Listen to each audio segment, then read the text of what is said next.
I have received your bio, John, but before that, it wasn't. Yeah, you don't need to.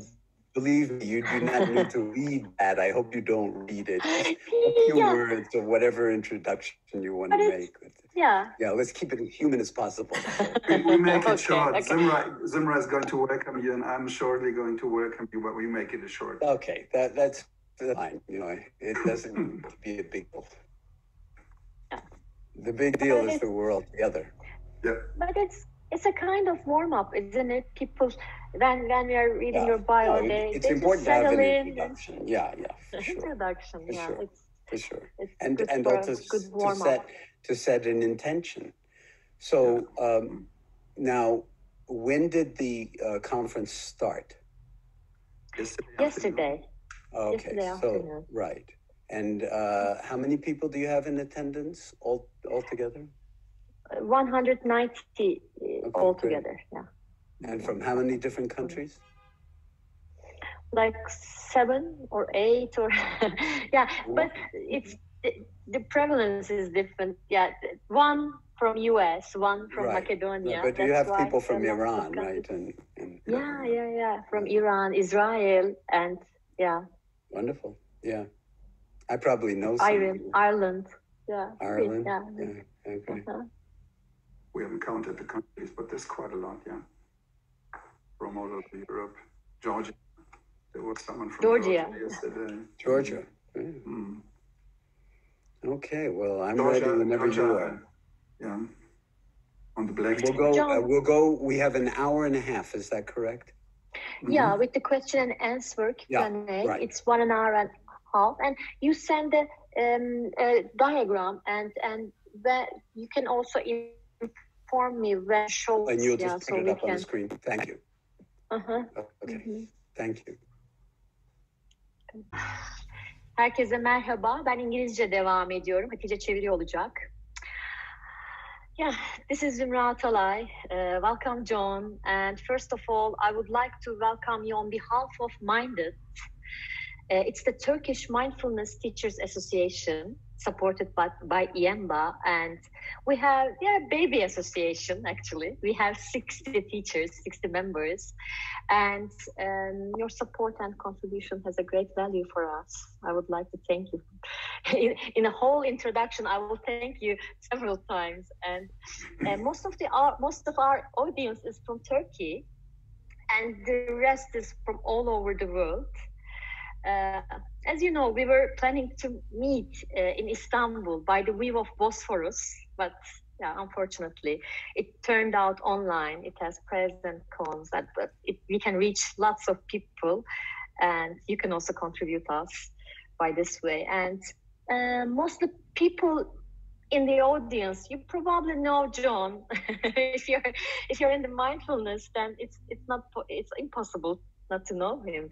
But let me say a few words to introduce him. And Dr. Jon Kabat-Zinn, he is a professor of medicine emeritus at the University of Massachusetts Medical School, where he founded the Center for Mindfulness in Medicine, Healthcare, and Society in 1995. And in 1979, this date is important because it's my birth date. It's world-renowned MBSR clinic he has founded. So he has several books, including bestsellers, Full Catastrophe Living, and Wherever You, There You Are, and Mindfulness for Beginners. And his books published in all over 40 languages. This is very important. And you have a long bio. It's not easy to go for it, but if history remembers him for one thing, that will be he is the first person to bring mindfulness and meditation into the mainstream of medicine, and the impact to this humanity is growing over the time. And he founded this clinic, and then more than 40 years ago. It's very important, and his work has contributed hugely to the growing movement of mindfulness in many areas of society: healthcare, medicine, schools, corporations, prisons, professional sports, neuroscience, nearly everywhere. And it's a great honor to have you here today. And Please join me in welcoming Dr. Jon Kabat-Zinn. And I would like to also thank Günter and Lot helping us to connect to you. And maybe you would like to say a few words, Günter. Thank you. Dear Jon, I also want to welcome you here in behalf of EAMBA, our European network of teachers. Through our network, we aim to support teachers in all the different countries and look at many issues together. I began practicing MBSR really from your audios 20 years ago, and then met you in Germany and took a training. And from there, my journey began to practice and to become an MBSR teacher. And like for probably many of us, this has been a really huge change in my personal and my professional life. So to practice and to teach. And we have also been in contact about the issue of teacher networks here and then. And it has always been important to me since I teach that we create teacher networks, that we have sanghas where we connect, because connection seems to me the most important thing in mindfulness, connecting to ourselves, connecting to our environment, connecting to other teachers. The title of your talk is The Healing Power of Mindfulness. Thank you, Jon, for being here, and I hand over to you. After the talk, there is opportunity for the audience to ask questions, and Jon will answer those questions. Well, it's a delight for me to be here with all of you today. Most of you I can't see, so it's a little bit then to be giving a talk to a universe of people who I cannot see. But it's a little bit like, when you do a guided meditation and then people listen to it at some of the time. You're not really there, but in another sense you are. So I want to thank you, Zumra, for your beautiful introduction and also invitation. And of course, the work that you've been doing over these past 20 years to not only make mindfulness more accessible in the world, but to deepen everybody's understanding of what it actually is, because its power really resides in the fact that it is a deeply personal practice with universal implications. And so part of it is really a profound inquiry into the question of who am I as a person? You would have changed over the past years getting involved in a serious mindfulness meditation practice as well as teaching. And I think everybody will, at least hopefully by the end of this talk, be more open to the notion that when you experiment with mindfulness meditation practice in any kind of serious way, it's going to change your life. It's not just Gunter's life who's been changed. It's going to change anybody's life who comes in contact with it, because it really brings it more into focus. It makes it, in some sense, more real. It gets us out of our heads and into our hearts, and certainly into our bodies. And these are non-trivial elements of meaning in life, and they're also non-trivial elements of well-being and health. So the subtitle of my talk is called The Healing Power of Mindfulness, and it truly is healing. I must say, if I had ever found anything more powerful than mindfulness in my own life, I wouldn't be doing mindfulness or MBSR. I'd be doing something, whatever that was, that I found more powerful. There are many, many beautiful, powerful things in the world, including art, music, science, everything else. But there's something about mindfulness that actually unifies all those different elements of human expression and gives them even more depth and meaning and embodiment than they would have otherwise as a, say, passive consumer of music, or a passive consumer of art, or a passive consumer of science or news. Before we drop in a little bit more, I want to also thank Lata Haike for being part of this organizing group, and also the translators whose names I won't be able to pronounce. But I, of course, for those of you who are listening in Turkey and are listening in Turkish, you would not be able to understand what I'm saying without these remarkable people with the capacity to actually hear what's going into their ears in a foreign to them language and translate it into Turkish in real time in ways that can touch your heart and your mind and body. So thank you for the people who are doing the translation here. It's phenomenal and really miraculous that people can do simultaneous translation. So what I suggest is that whether you've been meditating for 100 years or you're brand new to the meditation and you've just been drawn to this conference because of your interest in it, let's take a few moments and put aside the usual kind of cognitive frame that we bring to pretty much everything in a gathering like this, in a professional conference, and take a moment and just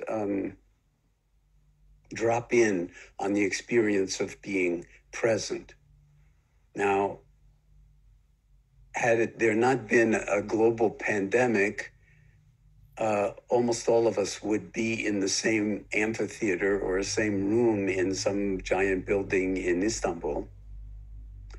And of course, that's no longer possible.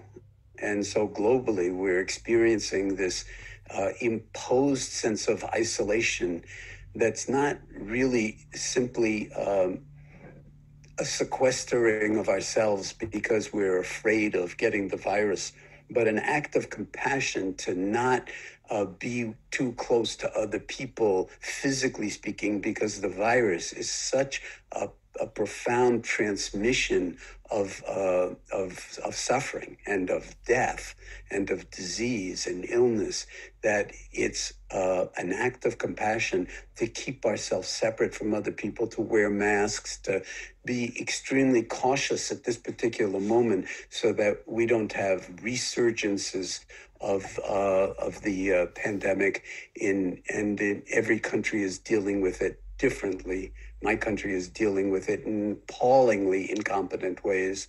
And so, I really want to emphasize that gathering together like this on the web, while it's not being together in a room in Istanbul, has its own power, its own potential, because first of all, it's boundless and limitless, just like our intrinsic awareness. Anybody could be part of this, whatever country. So it's not just Turkey now, but it's all over the world. People are participating.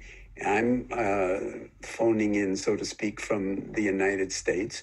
And so it really is an example of a way in which we are all profoundly interconnected, and that one of the offerings of mindfulness, both professionally and personally, is that it connects us with a profoundly global community of intentionality, of caring, of compassion, and of wisdom when it comes right down to it.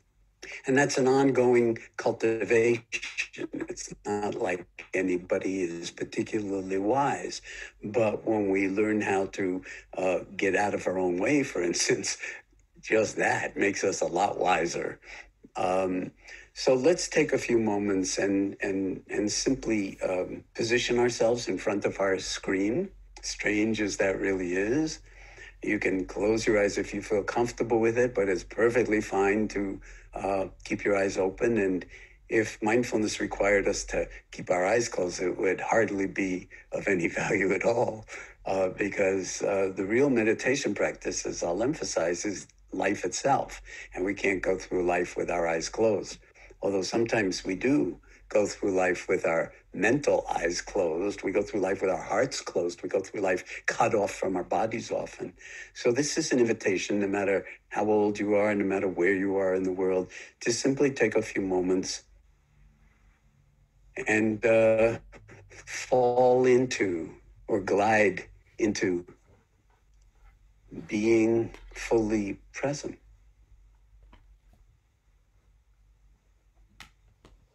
And when we do that, whether you've been meditating forever or you're brand new to it, there are different elements of the practice that can be really supportive of a kind of unadulterated firsthand experience of life unfolding.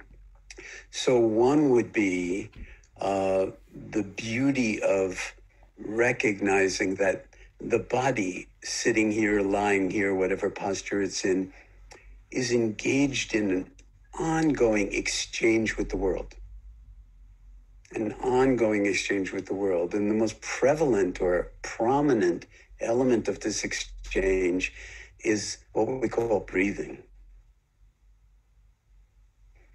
And it's very interesting because even the pandemic, the virus, COVID-19, targets to a very large extent the interface between the air and the blood supply in the alveoli of our lungs. So it targets breathing. And so while we don't have problems with breathing, while we don't have challenges from COVID-19 or any other respiratory illness, and even if we do, the miracle of being able to have the breath enter the body and leave the body is extraordinary. And it can become an object of our attention on purpose. We can actually tune into this breath, not the concept of breathing, but this breath, the sensations associated in the body with the air coming in and the air going out. And we can feel it, the full dimensionality of the sensation body in the belly, in the chest, at the nostrils, wherever the breath sensations are most vivid for you, just tuning in, feeling the sensations of the belly gently ballooning out or expanding on the in-breath, deflating somewhat on the out-breath. It's doing it all by itself. You do not have to be pushing or pulling the breath.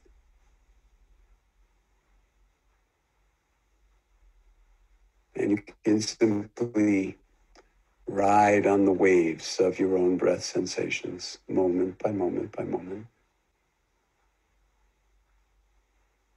And it helps you drop in to this, what we call present moment. The only breath we ever care about is this one. And this breath is always happening in this moment. Now. So the invitation in the glide path is, can we simply be here now and attend? That means pay close attention without any kind of forcing or straining, efforting, but almost like just letting the breath sensations arise, appear on their own. So we don't have to do anything but feel what's already here to be felt. And then we take up residency here in awareness of the breath coming in, the breath leaving the body.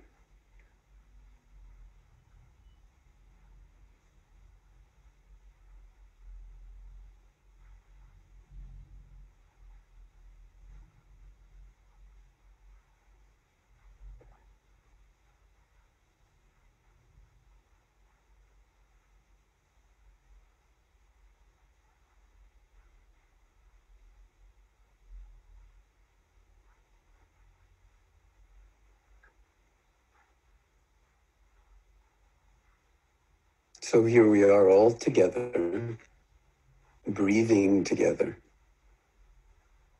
Most of you in Turkey, me here in the US, and some of you in various places in the world. And we're all fully present together in this moment. Thanks, of course, in part to Zoom technology and the internet, but for the most part, because the air connects us, the atmosphere of the planet connects us. Even if we weren't on Zoom, at any given moment, there are millions of people all around the world who are dropping in just this way. And simply knowing that is a support, a potential support for your practice. That this is not some weird thing that you do because of some kind of narcissistic preoccupation or other, or to improve yourself even, or even to reduce your stress or deal more effectively with life, although all of those things do flow out of the practice. But this is in some sense an invitation to yourself to wake up. And of course, that's a yoga of its own, because you stretch the envelope and then it contracts. And, we're all very attached to our own story and our own well-being and our own bodies and everything. So then the attachment becomes a wonderful object of attention. And you can apprehend that the more you get caught in your own self-centeredness, the more you create suffering and delusion for yourself and for others.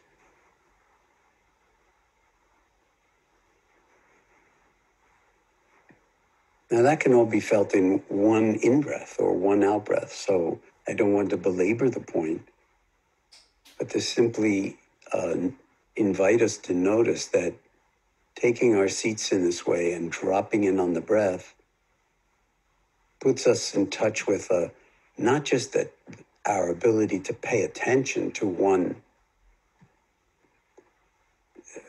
phenomenon like breathing, but to actually be aware.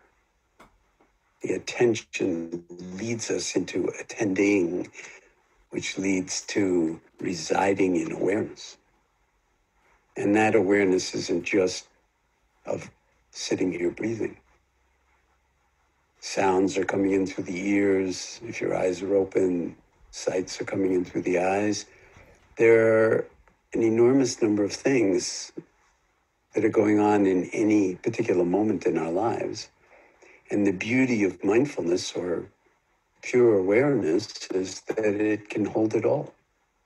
The good, the bad, and the ugly. And rather than be caught up in it, we have a kind of refuge or place to reside or abode from which we can actually offer balance, clarity, sanity, kindness, common sense, intentionality to a wider world. In the face of the enormity of the greed, hatred, and delusion and suffering that we see every day and every moment in the world, no matter what country you live in, no matter where on the planet you find yourself.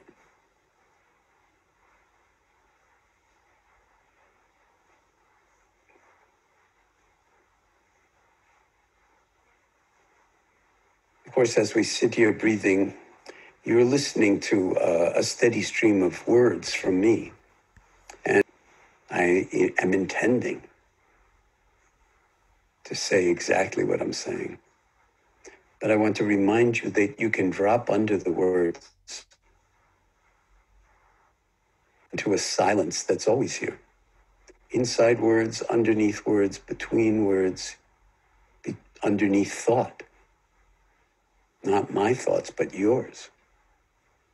If you can claim them as yours, we really don't know where all these thoughts come from. But we do know that the thoughts can be really powerful, even silly little ones.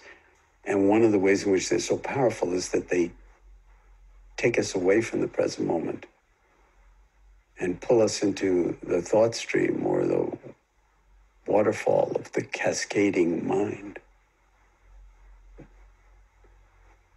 So perhaps by now you've noticed that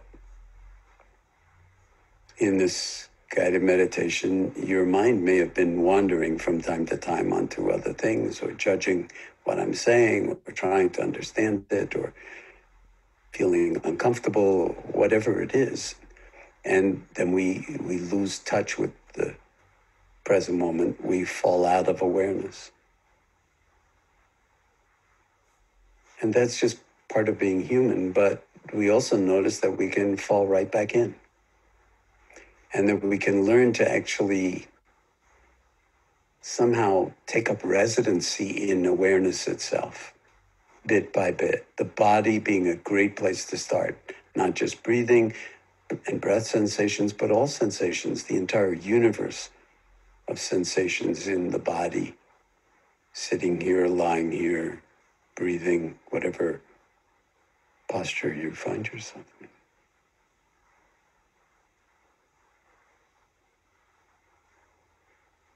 And so let's let go of breathing for a moment. Let's let go of thoughts. Let go of sounds.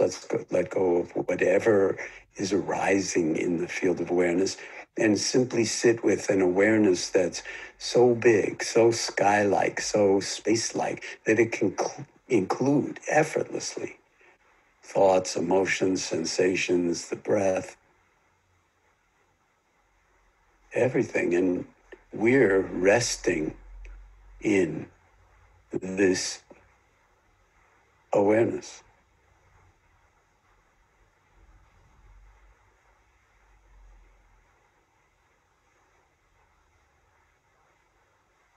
We're not trying to get to the next moment or to the next breath or to the next anything. We're not pushing anything away. We're not pursuing anything. We're simply awake.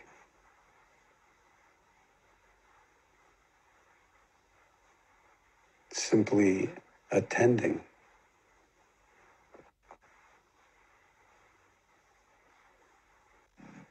And using a faculty that's even more powerful than the fantastic faculty of thinking. Our capacity to think is profound and profoundly beautiful and creative, but it's not our only capacity or our most powerful capacity, or intelligence, if you will, because we can be aware of any thought, and that awareness therefore can hold the thought and contains it, is bigger than it, can take the measure of it. But we're never taught how to rest in awareness. And so we default to thinking. The neuroscientists call it the default mode. And the subject of the default mode is me and my thoughts, my body, my meditation practice, my life, my success, my failure, the story of me. And when we take our seats in this way and cultivate mindfulness, we're discovering that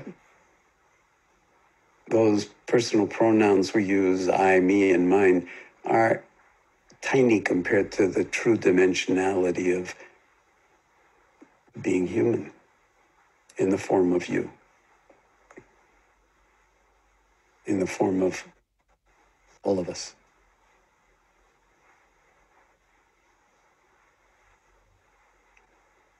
And so we can just let it all arise and pass away in the field of awareness,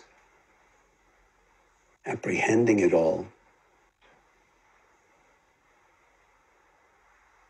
getting caught up in the thought stream from time to time, and then recognizing that we're caught up in the thought stream, and therefore in that moment of recognition, we're no longer caught. That's a moment of liberation.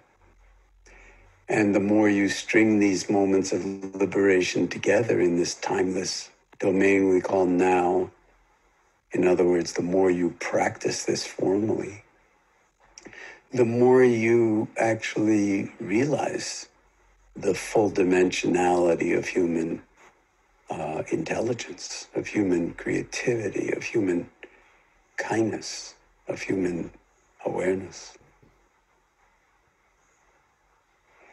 And when our doing comes out of this domain of being, it's an entirely different doing. Our actions are changed by our practice, our choices, our teaching, if you're an MBSR teacher or a mindfulness teacher. When it comes out of practice in this kind of a deep way, that's embodied wakefulness. That's wisdom. You'll see what's on the faces of the people you're teaching. You'll feel what's in their hearts. And you'll be able to hold the space in ways that they will find themselves seen, felt, known, in ways that mostly we're starving for that kind of recognition. It's its own form of suffering, loneliness, isolation.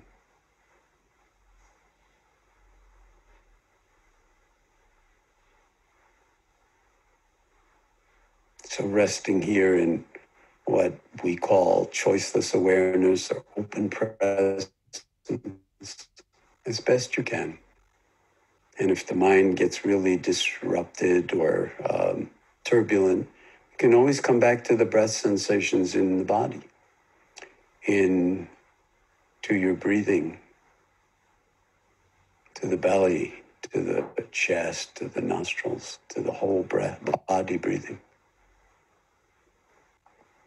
And then, voila, what do you know? Here you are again. And so every in-breath is a new beginning. Every out-breath, a complete letting go.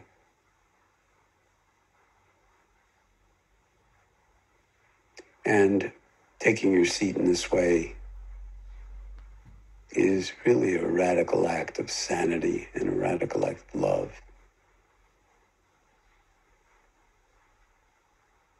Not of narcissism, but quite the opposite. A radical act of profound caring for the larger we rather than a small-minded me.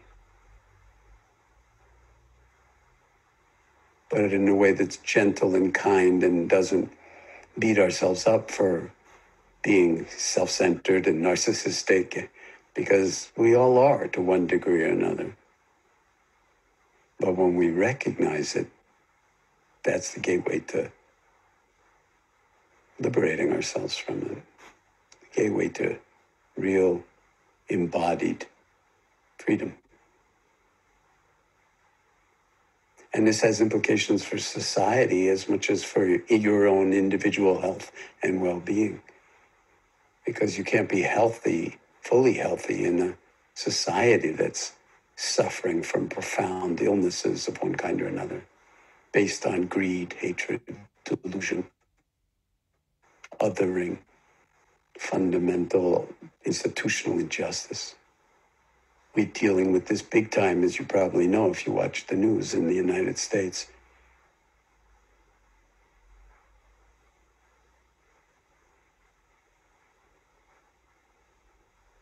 And where the body politic really needs, if you will, the well-being of all the cells of the body politic.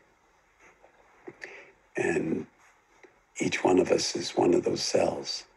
And it goes way beyond countries. It's a planetary phenomenon and responsibility, because we're facing challenges to the planet in terms of environmental disruption, global warming, and so forth that have huge consequences, and they're facing us not in the next 1,000 years, but maybe right now and in the next 5 or 10. And we'll need all hands on Spaceship Earth, so to speak,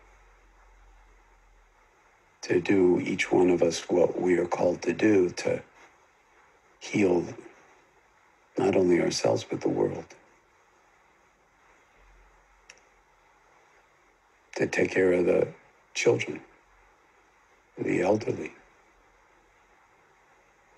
the less privileged, the oppressed. Everybody's breathing. Everybody's got a body. Everybody's got a mind. Everybody's got a heart. Everybody's human. Can we wake up to this? And this would be a medicine for ourselves. The words medicine and meditation sound a lot alike, and that's because they are rooted at the etymological hip. And mindfulness is as much a medicine for the world as it is a medicine for, high blood pressure or chronic pain or cancer or headaches or any other ailments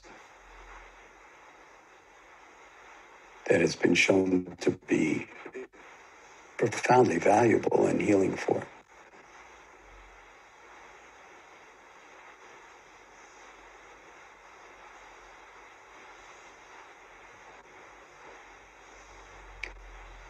So when you're ready, if you care to, if your eyes have been closed, I'd invite you to open them. I want to emphasize that I didn't ring any bells to start this extended guided meditation, and I'm not going to ring any bells to end it, because in a very real way, and if you don't remember anything else from this time together, I hope you'll remember this. The real meditation practice isn't sitting or doing a body scan or slow walking or any of the other formal meditation practices that we engage in. Important as they are, and I want to emphasize they are so important, you need to practice as if your life depended on it, virtually every day in a formal way, which means carve out time on the meditation cushion, metaphorically, literally, whatever ways work for you. But the real meditation practice is when you get off the cushion. The real meditation practice is life itself. So there's no separation between on the cushion, off the cushion, now I'm meditating, now I'm not meditating. No, the whole thing is the meditation practice. How are you with your family, with the people you live with? Moment by moment by moment. Can you be present, or are you on autopilot, lost in thought, carried away, driven by needing to get things done? We all have to-do lists, but do we want to be prisoners of our to-do lists? What about a to-be list? You post that on your wall next to the to-do list. And it's like, what? To be. How about not to miss today? Because you may not be alive tomorrow. It's really precious. Of course, we think, oh yeah, death is far off. Well, in my country, we're close to 200,000 people not being here because of an illness that was preventable, or we could have reduced or flattened the curve if people understood what science and epidemiology and public health was requiring. And we didn't do that. And we're in the midst of that now, all over the world in different ways. But how do we pay attention to this? What kinds of choices? This is meditation practice. This is paying attention to what's really important and then finding a way to be in relationship with our fear. Because we have fear, and not just for ourselves, for our parents, for the elderly. Actually, now I realize I'm in the elderly category, so I have to do some kind of rotation of my own consciousness to remember that, oh yeah, you're in the high risk category, but I don't feel that way. I mean, I know that I am, but I feel like when you're really alive, age is just another thought. But we're only alive in this moment. And if we're all focused on the future or getting someplace better when it will all come together, when the kids grow up or when they go to college or when I get married or when I get divorced or when whatever it is, it's like, no, this is it. There is no other alternate parallel universe life for you. Or if there is, you can't get there. Because a lot of cosmologists say there are like 10 to the 500 universes, and in some of them, we are alive living alternate lives. But this is it for us in this universe. Can we actually be here while we have the chance? And so the meditation practice then becomes not just life itself, but it becomes a love affair with what's deepest and best and most beautiful in us. And every single person counts. So if you're depressed or you're anxious or your life is really caught up with stress, thoughts will arise that say, well, he's not talking about me. He doesn't know me. If he knew me, he'd realize I'm a basket case. I'm hopeless. I'm worthless. I'm lonely. I don't have any friends. Nobody loves me. Nobody likes me. And you'll believe all of those statements that I just made. But do you know what those statements are? Those statements are thoughts. That's all. And they're about as true or as interesting as what you had for dinner 3 months ago. It's just not relevant. The only thing that's relevant is this breath coming in now, not any other breath before, not any other future breath. This breath now.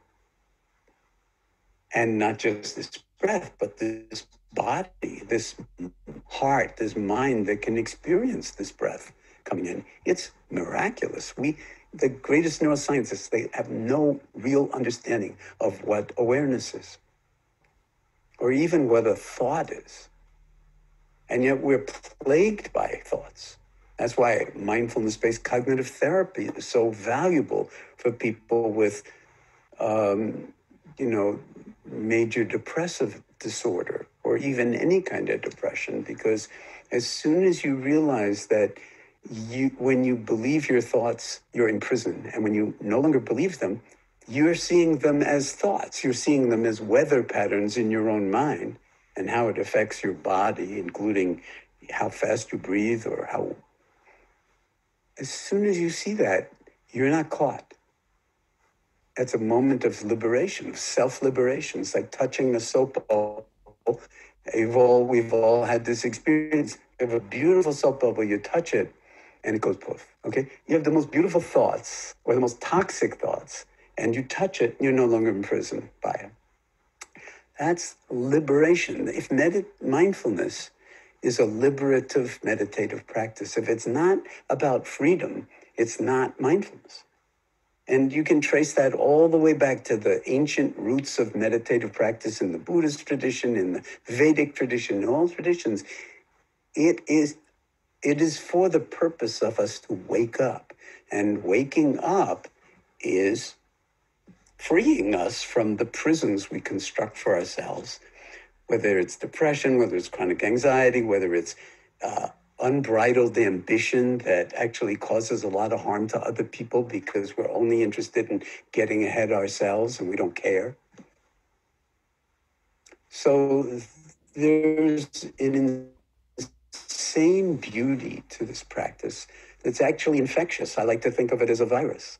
As mindfulness is a positive virus. It's a kind of may there be, and I think there is a pandemic of wakefulness, a pandemic of liberative kindness and compassion arising that can take many, many different forms. I mean, just the way music can express itself in an infinite number of different ways, or painting, or any kind of art form. Meditation is an art form. But it always requires grounding in awareness. That's the miracle of our humanity. And so this can be easily misunderstood. So they say, oh, well, John's saying like life is the meditation practice, so I don't have to meditate because everything is the meditation practice. Yeah, that's just another thought. And that's just another very, very seductive way to not stay with a certain kind of discipline, which is absolutely critical to this love affair. There is a certain kind of discipline to paying attention and to embodying, instantiating your understanding in this moment. So you have to exercise the muscle. And the way you do that is, as I colorfully say, you get your ass on the cushion every day. Okay, I'm speaking metaphorically because you could do it in bed. In fact, the older I get, the more I recommend practicing mindfulness in bed, lying in the corpse pose in the morning, before you get out of bed, when you say you're awake. Oh, I'm awake. And now I got to go to work or make breakfast for the kids or whatever it is. What about waking up a little bit earlier if you have to, so that you're not ignoring your responsibilities? But you just lie in bed in the corpse pose, lying on your back with your feet falling away from each other, your hands along, and ask yourself whether you are really awake. Because a lot of time we jump out of bed, we're on autopilot before our feet hit the floor. What about finishing the job? Even if it's like 5 minutes or 10 minutes, it doesn't have to be 45-minute body scan, but that would be great too from time to time. But to just see if you can feel your hands. Let's do it now. Can you put your mind in your hands? Of course you can, but do you ever? No. So you can feel your hands. You feel the sensations in the fingers, in the thumbs, in the palms of your hands. How about the backs of your hands? What about like just feeling the left one and letting the right one kind of ignore the right one for just a moment? See if you can shift the amount of awareness from 50-50 to 90-10. 90% in the left hand, 10% in the right hand. Now shift it back. See, it just doesn't take a lot of time. Shift it the other way. 90% in the right hand. Now what about the feet? And when you woke up, when you got out of bed, you'd really be more awake than if you just jump out of bed when the alarm clock goes off. Okay, so nobody can say, oh, I'd love to meditate. I used to meditate. I was a great meditator, but now I'm just too busy. No. Find time for formal meditation, even in bed. Then if you're really, really, really serious, when you get out of bed, go sit for a half hour. Okay? And then let every other aspect in the shower, every other aspect of your life, getting food on the table for the kids, come out of wakefulness, come out of intentionality, but not a contrived force. Now I'm turning my whole day into meditation. No. So the title of this talk was called The Healing Power of Mindfulness. And then I gave it a subtitle, and I'd like to read it to you.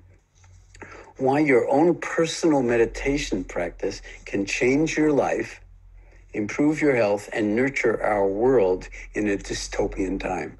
I think actually I've covered all of that in the guided meditation. But the fact of the matter is that this can actually transform the world. Because if you think of, say, a crystal lattice structure, and crystals are used in all your iPhones, for instance, your cell phones. I mean, they're like crystals that, of rare earth elements. So they're chemists that understand this kind of stuff. And you can have very, very pure crystals. And they all have different properties, depending on what atoms are being used. But very often, in order to get the kind of properties you'd need for the digital age, you have to seed the crystal with some other atoms of different elements. Okay, and then they have different properties. So the lattice structure of the crystal becomes very, very important. And we are all part of a lattice structure of intentionality. And when we really take care of ourselves in the deepest of ways, it changes the entire properties of the rest of the crystal. In other words, humanity expressing itself. You may say, oh, that's a very small effect. Yeah, it's small, but it's not insignificant. Okay, because we're not talking about atoms now, we're talking about consciousness. We're talking about human awareness, human compassion. And when there is one nucleus of human compassion on the planet, it has amplifying effects. Somehow, we don't understand this. But when you have intentionality among large numbers of people, well, medicine is changing. I mean, 40 years ago or more, when I started MBSR, the idea that it would be possible to bring Buddhist meditative practices and Hatha yoga, by the way, on top of that, into the mainstream of medicine was considered heresy, a kind of sacrilege. It would be like destroying all the beauty of scientific Western civilization to bring these weird, navel-gazing, Eastern meditative nonsense into scientific medicine. Now, mindfulness is an intimate and highly recognized part of medicine, and there's an enormous amount of research being done. And if you could now put the slide up, the only slide I have in this whole presentation is a slide of the number of studies in the medical and scientific literature with the word mindfulness in the title. So this is a highly stringent selection criteria, okay, almost all peer-reviewed journals. It's in 1980. 1982 is the first paper that came out of the Center for Mindfulness on mindfulness for medical patients with chronic pain conditions. And then if you scroll all the way, you may have to move your images of us, which I think you can do in one way or another, so that you can see the right-hand side of the graph. You'll see that in about the year 2000, 2001, 2002, the number of papers per year started to grow, and now it's going exponential. And in 2019, which is the last complete year that we have data for, of course, it's over 1,200 papers in the medical and scientific literature on the subject of mindfulness. So that was inconceivable in 1979, and yet it's come to pass. And even if not all the science is the greatest science, some of it is really profound. And the vast majority of it is pointing to the fact that this really does have profound effects on human well-being and health in many, many different ways, on the level of the body, the level of what we call the mind, the level of the heart, and the level of social health, social connectedness, societal well-being too, and certainly family well-being. So we can dispense with the slide now and come back to the regular images, and thank you for that. But this is a kind of indicator of something that's enormous. Now, many of the people who are doing those scientific and medical researches, they're meditators. They're not like studying this because they're just interested in it for its own sake. They're interested in it for its own sake because they came to it, especially the young neuroscientists. They were meditators long before they became neuroscientists. They went into meditation. They went into neuroscience because they were interested in what was going on in their own minds and their own brains. which is one of the most interesting questions on the planet for humanity, is the nature of self. Who am I? How is my future going to unfold? This is really the most profound of all the meditative inquiries, is what does it mean to be human? What does it mean to be awake? What is the nature of mind? So not only is mindfulness valuable for dealing with the enormity of the human condition and human suffering, but it's also essential for the most important question humans can ask ourselves, whether it's from a religious perspective or from a scientific perspective or an artistic perspective, and that is, what does it mean to be human? What does it mean to be alive? How come we're on this little rock going around some insignificant star in some outer corner of a spiral galaxy that's one of unimaginable trillions of galaxies in empty space? And here we are on this little rock, and it's just far enough away from the sun to not get completely incinerated, or close, it's far enough to not get incinerated, but not so far that we're frozen and can't live. And we haven't appreciated that yet. And then if you take satellite, because we've developed satellites and rockets and stuff like that, the human mind can look down on the planet Earth and it can see what's going on with the glaciers and the polar ice caps.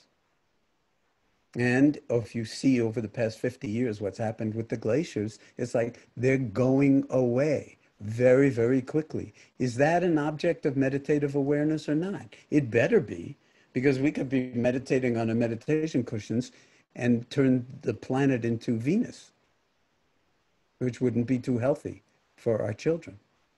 Even 10 degrees would turn it enough into Venus so that 99.9% of human life on the planet would not be possible. The most privileged would always try to be ahead of that curve. There's enormous dystopic potential there. When things get hotter and hotter, the haves will sequester all the resources, and the have-nots, we're looking at enormous devastation, death, deprivation. So that's as much a part of the curriculum of mindfulness as, whether I can feel my breath coming in and out of my body without my mind wandering, or how I work with my mind and what's on my mind and so forth. So this is our collective mind that we need to pay attention to and inquire into. I hope you're understanding the drift of what I'm trying to point to. Excuse me. And that is that mindfulness touches virtually every aspect of our humanity on this planet. And when we start to take responsibility for it in a way that really is compassionate and caring for the whole rather than only for me, myself, and self-centered self-interest, then we have a chance to actually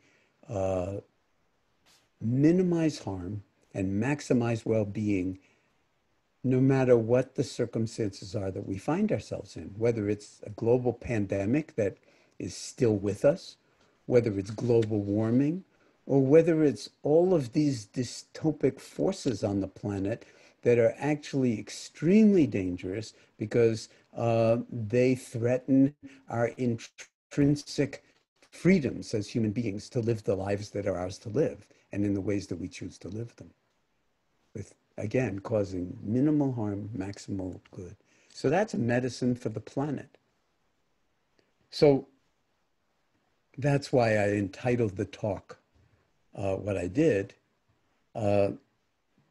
Mindfulness really does have enormous healing potential. But I want to be very clear about what I mean by the word healing. Because healing is not fixing. A lot of people think, well, healing, I just need to find the right doctor, the right drug, the right prescription, the right mindfulness teacher, and then I'll be healed, I'll be fixed. This is not about fixing. This is about, my working definition of mindfulness is that it's coming to terms with things as they are. It may not be possible to restore yourself to before your car accident, or before this happened or that happened, or it takes you when you're, say, my age, 76, and magically make yourself 26. That's not going to happen.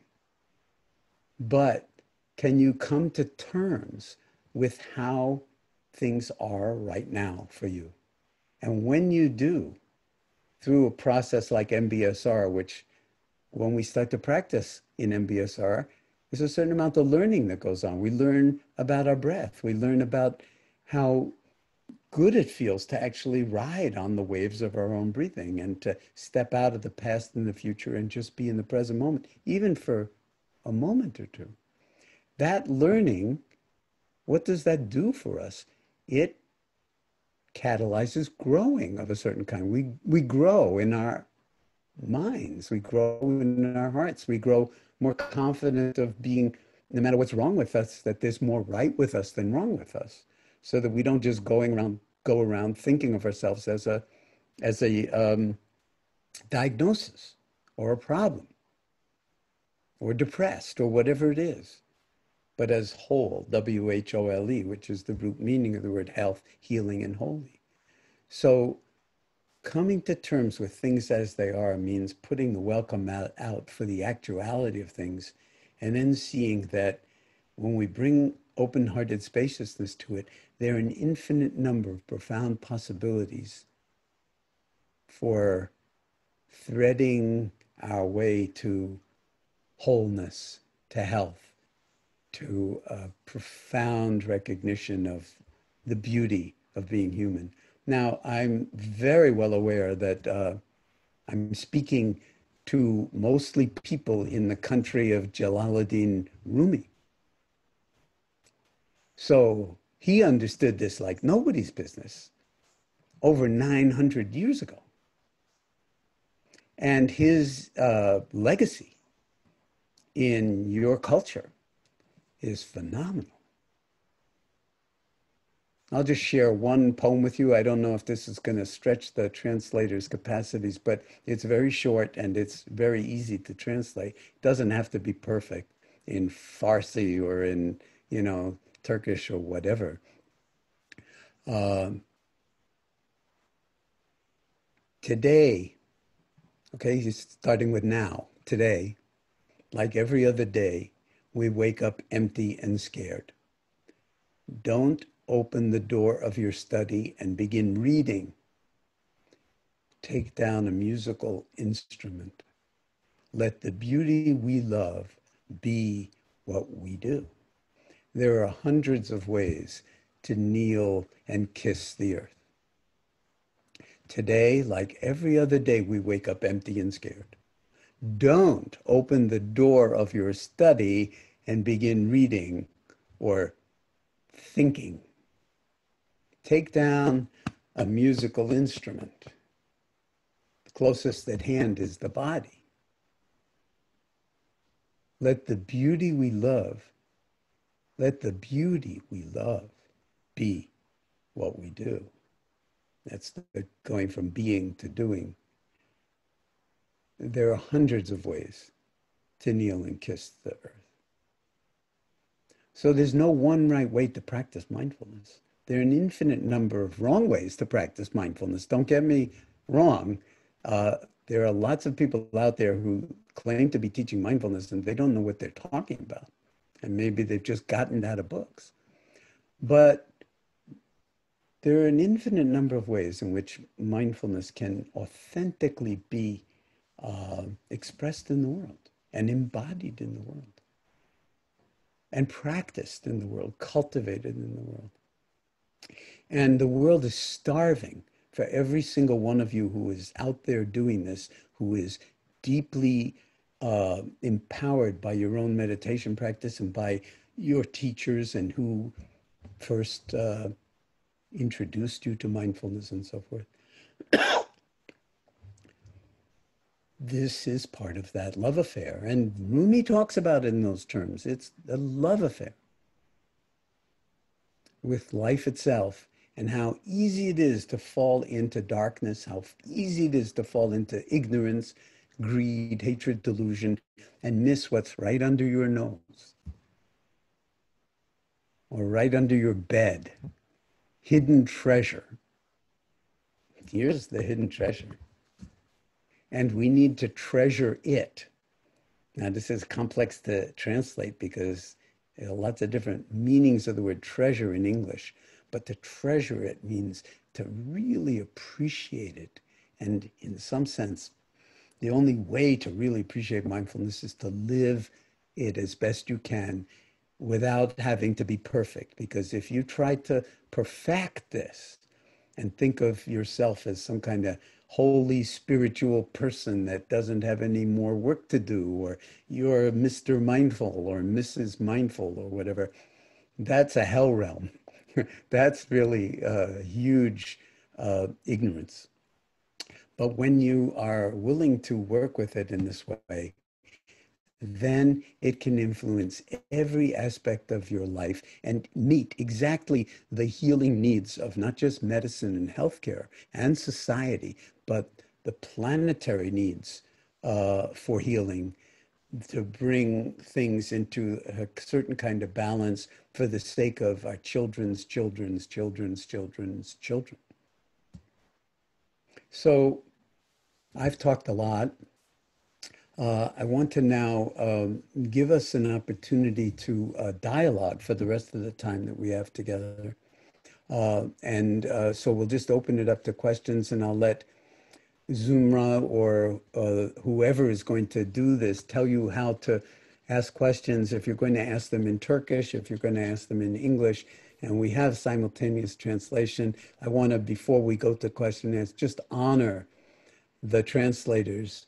This has no doubt not been easy for you to do and to keep up with and to sort of frame my somewhat specialized vocabulary. I really can't thank you enough for being here and making my voice accessible to people in this way in your country.